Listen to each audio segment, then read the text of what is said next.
الحمدللہ رب العالمین وبہ استعین والصلاة والسلام علی رسول الامین وبعد قال اللہ تبارک وتعالی وَإِذَا سَمِعُوا مَا أُنزِلَ إِلَى الرَّسُولِ تَرَىٰ أَعْيُنَهُمْ تَفِيضُ مِنَ الدَّمْعِ مِمَّا عَرَفُوا مِنَ الْحَقِّ۔ معزز سامعین کرام، اسلامی مائیں اور بہنیں، آج آپ کے سامنے جس موضوع کے متعلق گفتگو ہوگی وہ موضوع ہے خوف خدا میں رونا۔ سامعین کرام، آنسو تو بہت طریقے سے گرتے ہیں۔ علامہ ابن قیم رحمہ اللہ نے آنسو کے گرنے کی، رونے کی 10 قسموں کا ذکر کیا ہے، لیکن سب سے بہترین آنسو وہ ہے جو اللہ کے خوف سے رویا جائے۔ اللہ کے خوف سے اگر آنسو گرتا ہے تو یہ اللہ کو بہت زیادہ پسند ہے۔ اللہ کے نبی صلی اللہ علیہ وسلم فرماتے ہیں 2 قسم کے آنسو پر جہنم حرام ہے۔ ایک وہ آنسو جو اللہ کے خوف سے نکلے، اللہ کے ڈر سے آنسو نکلے۔ اگر آپ اللہ کے ڈر کی وجہ سے رونے لگے تو آنکھ پر اس آنسو کی وجہ سے جہنم حرام ہو جاتا ہے، یعنی ایسا آدمی جہنم میں نہیں جائے۔ دوسرا وہ جو جہاد فی سبیل اللہ میں جو قطرہ نکلتا ہے اس کو بھی اللہ بہت پسند کرتا ہے، اس کی وجہ سے انسان پر جہنم کو حرام کر دیتا ہے۔ حضرت عقبہ بن عامر رضی اللہ عنہ نے اللہ کے نبی صلی اللہ علیہ وسلم سے پوچھا من نجات یا رسول اللہ، اللہ کے رسول کامیابی کب ملے گی؟ کامیابی ملنے کا راز کیا ہے؟ آدمی کو جنت کیسے ملے گی؟ اللہ کے نبی صلی اللہ علیہ وسلم نے فرمایا امسک لسانک، اپنی زبان کو کنٹرول میں رکھو، زبان کا غلط استعمال نہ کرو۔ وَلْيَسَعْكَ بَيْتُكَ، اور تمہارا گھر تمہارے لیے کافی رہے، تمہارا گھر تمہارے لیے کافی ہو جائے، یعنی بلا ضرورت آپ گھر سے باہر نہ نکلیں۔ کچھ لوگوں کی عادت ہوتی ہے کہ گھر پر رکتے نہیں، ہمیشہ کہیں ادھر کھڑے کہیں ادھر کھڑے ہیں، بازار میں چپ جا کر بیٹھے ہیں، کھڑے ہیں، کوئی مقصد نہیں، کوئی کام نہیں ہے۔ ایسا نہیں ہونا چاہیے۔ آدمی زیادہ سے زیادہ کوشش کرے کہ اپنے گھر کے اندر بلا ضرورت گھر سے باہر نہ نکلے۔ اس کے بعد اللہ کے نبی صلی اللہ علیہ وسلم نے ارشاد فرمایا وَابْكِ عَلَىٰ خَطِيئَتِكَ، اور اپنے گناہوں پر رویا کرو، اپنے گناہوں پر آنسو بہایا کرو۔ جب اللہ کو یاد کرو، گناہوں کو یاد کرو کہ ہم سے یہ گناہ ہو گئے تو رو لیا کرو۔ اگر آپ گناہوں کی وجہ سے رو لیے، اللہ کی ذات سے امید ہے کہ آپ کامیاب ہو جائیں گے۔ تو یہ رمضان المبارک کا مہینہ چل رہا ہے، ہمیں خوف خدا میں رونا چاہیے۔ آج معاملہ کیا ہے؟ لوگ ہنستے زیادہ ہیں، روتے کم، جبکہ اللہ کیا فرماتا ہے فَلْيَضْحَكُوا قَلِيلًا وَلْيَبْكُوا كَثِيرًا، لوگوں کو کم ہنسنا چاہیے اور لوگوں کو زیادہ رونا چاہیے۔ ہم اور آپ کہتے ہیں بھائی ہنسی مذاق کی کچھ بات کرو، ہنسی مذاق کے علاوہ کچھ چیزیں دیکھ لیں، تھوڑا من فریش ہو جائے، ڈپریشن دور ہو جائے، یہ ہو جائے وہ ہو جائے۔ یقین مانیں کہ آپ اگر اللہ کے خوف سے روئیں گے تو آپ کی بہت ساری پریشانیاں، پرابلم دور ہو جائیں گی۔ لہٰذا ہمیں اور آپ کو کم ہنسنا چاہیے، زیادہ رونا چاہیے۔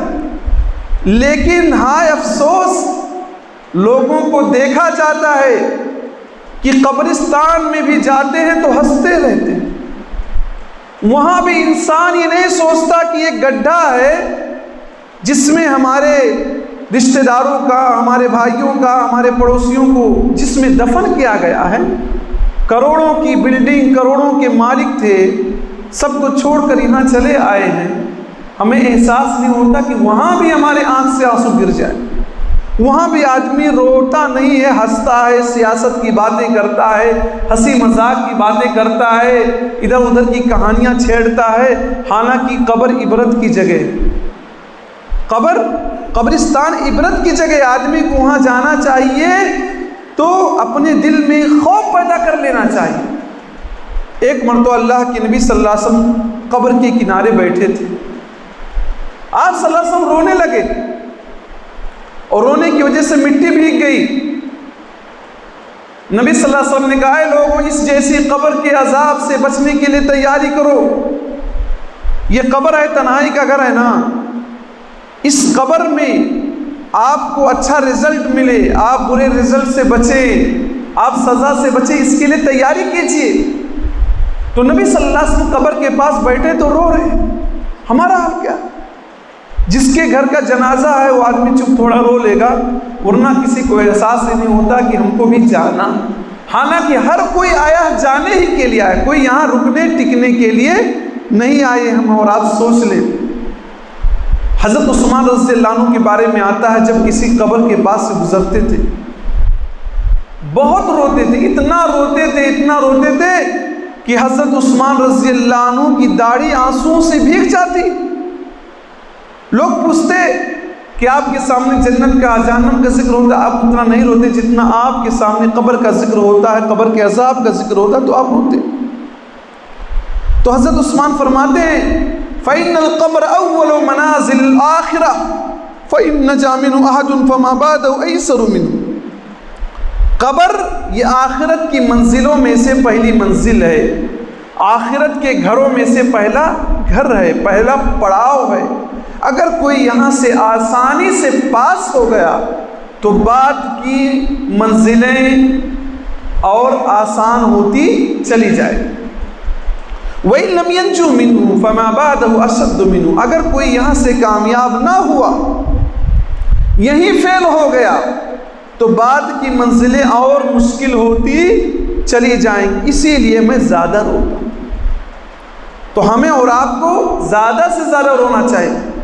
ایک صحابی بتلاتے کہ اللہ کے نبی صلی اللہ علیہ وسلم کو میں نماز پڑھتے ہوئے دیکھا، آپ رو رہے تھے، جیسے چکی چلتی ہے، چکی آٹا واٹا جہاں پسانے کے لیے جاتے ہیں، چکی چلتی ہے تو چکی کے چلنے کی آواز آتی ہے، اسی طرح سے اللہ کے نبی صلی اللہ علیہ وسلم رو رہے تھے تو آوازیں آ رہی تھی، نماز پڑھ رہے ہیں، رو رہے ہیں۔ کون؟ ہمارے اور آپ کے نبی صلی اللہ علیہ وسلم۔ ہم لوگ گناہ کر کے، برائی کر کر کے ہمارا دل سخت ہو گیا، ہمارا دل نرم نہیں ہوتا، حالانکہ اللہ کے عذاب کو سوچ کر، اللہ کی کبریائی بڑائی کو سوچ کر ہمیں زیادہ سے زیادہ رونا چاہیے۔ ایک مرتبہ اللہ کے نبی صلی اللہ علیہ وسلم نے حضرت عبداللہ بن مسعود سے ریکویسٹ کیا کہ آپ قرآن مجید کی تلاوت کیجیے۔ تو عبداللہ بن مسعود رضی اللہ عنہ نے کہا اللہ کے نبی صلی اللہ علیہ وسلم میں آپ کو قرآن مجید کی تلاوت کر کے سناؤں جبکہ آپ ہی پر قرآن مجید نازل ہوا ہے؟ تعجب کی بات ہے کہ آپ پر نازل ہوا ہے، آپ ہمیں سنائیں، آپ ہمیں بتائیں، میں آپ کو سناؤں؟ اللہ کے نبی صلی اللہ علیہ وسلم نے کہا ہاں مجھے سنائیے، میں سننا چاہتا ہوں۔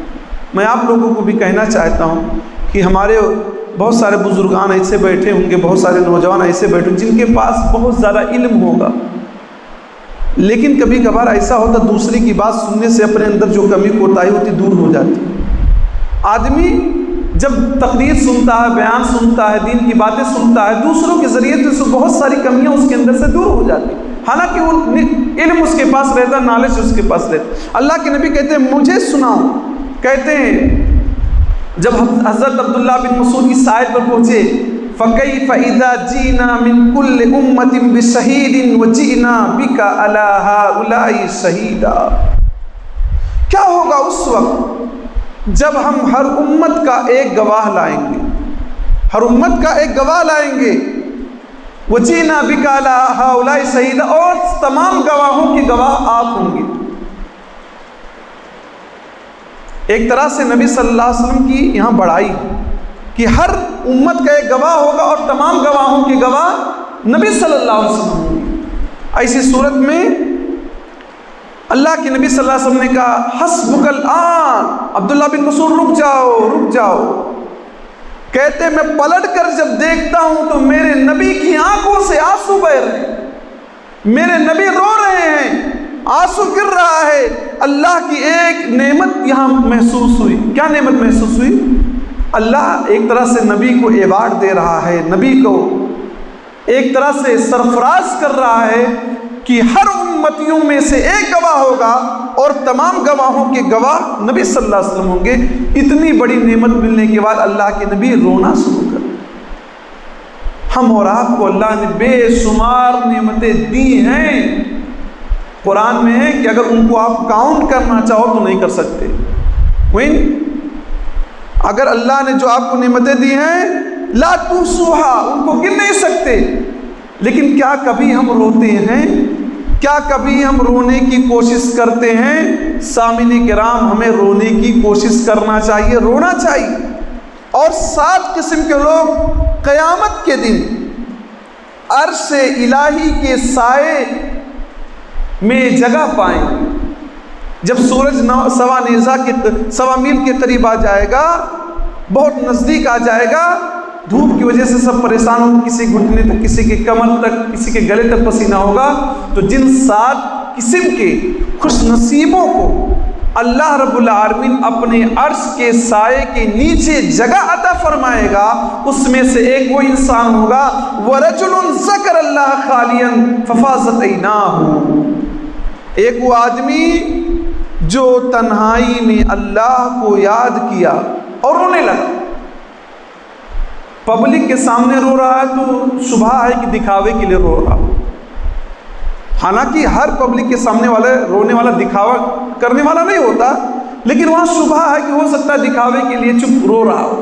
لیکن آدمی تنہائی میں، اکیلے میں اپنے بستر پر موجود ہے، مسجد میں اکیلے آ گیا، نماز پڑھنا شروع کر دیا، رونے لگا، تنہائی میں رو رہا ہے اللہ کو یاد کر کے، اللہ کا ذکر کر کے، تو اللہ رب العالمین ایسے بندے سے خوش ہوگا اور ایسے بندے کو قیامت کے دن اپنے عرش کے نیچے جگہ عطا فرمائے۔ کتنی خوش نصیبی کی بات۔ رونا، یہ رونا ہمارے بہت سارے کام آئے گا، لیکن ہم اور آپ نہیں روتے۔ ایک مرتبہ حضرت ابی بن کعب رضی اللہ عنہ سے اللہ کے نبی صلی اللہ علیہ وسلم نے فرمایا کہ مجھے اللہ نے حکم دیا ہے کہ میں تم کو قرآن مجید پڑھ کر سناؤں۔ تو ابی بن کعب رضی اللہ عنہ نے کہا اللہ کے نبی، کیا اللہ تعالیٰ نے میرا نام لیا ہے؟ کہا۔ پھر ابی بن کعب نے کہا کیا اللہ نے میرا اسپیشل نام لیا کہ آپ مجھے پڑھ کر سنائیں؟ کہا۔ یہ سننا تھا کہ رونے لگے۔ کیوں رونے لگے؟ اللہ ذکر کر رہا ہے نبی سے کہ آپ قرآن مجید ابی بن کعب کو پڑھ کر سناؤ، تو ایک طرح سے حضرت ابی بن کعب کا مقام ہے نا، ان کا رتبہ ہے نا، تبھی تو اللہ کہہ رہا ان کو پڑھ کر سنائیے۔ یہ نعمت سن کر کہ اللہ میرا نام لے رہا ہے، رونا شروع کر دیے، رونے لگے۔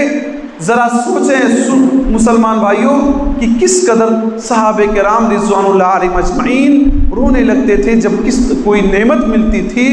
یہی بات تو ہے انبیاء کرام کے بارے میں کہ جب کوئی نعمت ملتی تھی جھک جاتے تھے، سجدے میں گر جاتے تھے، رونا شروع کر دیتے تھے۔ ہمیں اللہ کی یاد میں کثرت سے رونا چاہیے۔ سامعین کرام، حضرت عبد الرحمن بن عوف کے بارے میں آپ نے اس سے پہلے بھی سنا کہ ان کے سامنے جب کھانا لایا گیا، افطاری کا کھانا لایا گیا، تو حضرت مصعب بن عمیر کو سوچ کر رونے لگے کہ مصعب بن عمیر ہم سے نیک تھے، ہم سے زیادہ اچھے تھے، لیکن جب ان کا انتقال ہوا تو انہیں کفن تک میسر نہیں ہوا۔ ان کے سر کو ڈھانپا جاتا پیر کھل جاتا، اور پیر کو ڈھانپا جاتا سر کھل جاتا۔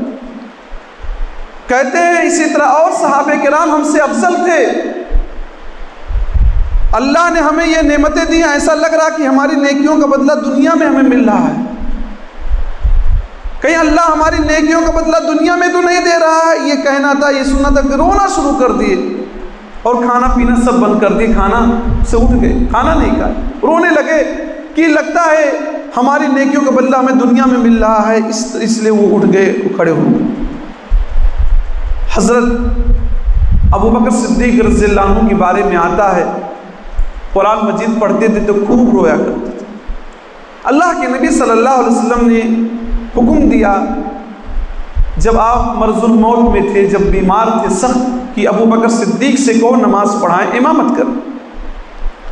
تو حضرت عائشہ رضی اللہ عنہ نے معاملے کو اور کمپلیٹ کرنے کے لیے کہا اللہ کے نبی ابو بکر جب نماز پڑھائیں گے تو صبر نہیں کر پائیں گے، قرآن مجید پڑھیں گے تو رونا شروع کر دیں گے۔ اور حضرت حفصہ سے کہا کہ دیکھو میری بات مانو، جاؤ اللہ کے نبی سے کہو کہ ابو بکر قرآن مجید جب پڑھیں گے تو رونا شروع کر دیں گے، جاؤ کہہ دو نبی سے کہ عمر بن خطاب کو حکم دے دے کہ وہ نماز پڑھائیں۔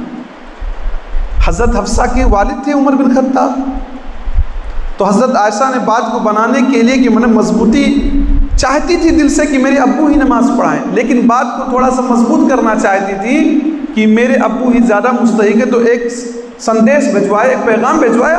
تو حضرت حفصہ گئی کہ اللہ کے نبی ابو بکر سے مت کہیے نماز پڑھانے کے لیے، عمر سے کہہ دیجئے، میرے ابو سے کہہ دیجئے، ابو بکر تو جب قرآن مجید کی تلاوت کرنے لگیں گے تو رونا شروع کر دیں گے۔ اللہ کے نبی صلی اللہ علیہ وسلم نے ڈانٹا کہ تم لوگ صواحب یوسف کی طرح سے ہو، جیسے یوسف کے زمانے میں عورتوں نے دل میں کچھ ارادے تھے، ظاہر کچھ کر رہے تھے، تو حضرت عائشہ کا ظاہر کچھ تھا لیکن دل میں بات یہ تھی کہ واقعی میرے ابو ہی مصلی کے امام بنے۔ لیکن حضرت حفصہ سے کہا کہ جاؤ کہہ دو کہ میرے ابو کو مت بولے نماز پڑھانے کے لیے، آپ کے ابو کو پڑھانے کو بولے، کیونکہ ابو بکر صدیق رضی اللہ عنہ کے بارے میں آتا کہ خوب رویا کرتے تھے، بہت زیادہ رویا کرتے تھے۔ تو یہ ذرا سوچئے کہ رونے کی عادت ہمیں بھی ڈالنا چاہیے۔ یہ رونا اللہ رب العالمین کو محبوب ہے، اور اللہ کی یاد میں، اللہ کے خوف سے، اللہ کے ڈر سے اگر ہمارا آنسو گرتا ہے تو یہ آنسو نہیں، سمجھ لیجئے موتی ہے، یہ موتی ہے۔ یہ سمجھ لیجئے کہ اللہ رب العالمین اس آنکھ پر جہنم کو حرام کر دیتا ہے، یعنی ایسا آدمی جنت کے اندر جائے۔ تو ہمیں اللہ کے خوف سے رونا چاہیے، خاص طور سے تنہائی جب ہو تو اپنے گناہوں کو کہ جوانی میں اللہ بڑے بڑے گناہ ہو گئے، نمازوں کی پابندی نہ کر سکے، روزہ نماز کی پابندی نہ ہو سکی، بڑے بڑے جرائم ہم نے کیے ہیں۔ جوانی میں آدمی کیسی کیسی غلطیاں کر جاتا، اس کو کسی سے بیان نہیں کر سکتا، لیکن اللہ سے بیان کر کے، اللہ سے رو کر کے آدمی اس چیز کو تو ہلکا کر سکتا ہے اور اپنے آپ کے لیے جنت کو واجب اور جہنم کو حرام کر سکتا ہے۔ تو سامعین کرام، ہمیں اللہ کے خوف سے زیادہ رونا چاہیے۔ اللہ کے خوف سے رونے سے اللہ بہت پسند کرتا ہے۔ اللہ نے کلام پاک میں ایسے لوگوں کا ذکر کیا ہے جو اللہ کے خوف سے روتے ہیں۔ جب حضرت جعفر رضی اللہ عنہ تقریر کر رہے تھے حبشہ میں، تو حبشہ کے عیسائیوں نے قرآن مجید کی سورہ مریم کی آیتیں سنی۔ چونکہ ہم لوگ عربی زبان سنتے ہیں لیکن عمل اس کے معنی مفہوم کو نہیں جانتے ہیں، اس لیے ہمیں رونا نہیں آتا۔ جو اس کے مفہوم کو سمجھتے ہیں تو بادشاہ اسما بادشاہ اور اس کے ساتھ بہت سارے لوگ رونے لگے۔ اللہ نے ذکر فرمایا وَإِذَا سَمِعُوا مَا أُنزِلَ إِلَى الرَّسُولِ، جب یہ لوگ رسول پر جو قرآن مجید نازل کیا کہ اس کو سنتے ہیں، تَرَىٰ أَعْيُنَهُمْ تَفِيضُ مِنَ الدَّمْعِ مِمَّا عَرَفُوا مِنَ الْحَقِّ، ان کی آنکھوں سے آنسو نکل پڑتے ہیں حق جاننے کے بعد۔ جب حضرت مریم کا ذکر سنا، حضرت عیسیٰ علیہ السلام کا ذکر سنا تو رونے لگے۔ تو رونے کا ذکر اللہ رب العالمین نے قرآن مجید کے اندر ذکر کیا کہ وہ روتے ہیں۔ تو رونا اللہ تعالیٰ کو زیادہ پسند ہے۔ ہم اپنی زندگی میں ہنسی مذاق کم کریں، روئیں زیادہ، اس کا فائدہ ہوگا۔ اللہ رب العالمین سے دعا ہے کہ العالمین تمام مسلمان بھائیوں کو خوف خدا میں رونے کی توفیق دے۔ العالمین جو مسلمان پریشان حال ہیں ان کی پریشانی کو دور فرما دے۔ العالمین جو مسلمان قرض کے بوجھ کے نیچے دبے ہوئے ہیں ان کے قرض کے بوجھ کو ہلکا کر دے۔ جب تک ہم کو اس دنیا میں زندہ رکھ، اسلام پر زندہ رکھ، اور جب ہمارا خاتمہ کر ایمان پر کر، آمین۔ وآخر دعوانا الحمدللہ رب العالمین۔ السلام علیکم ورحمۃ اللہ۔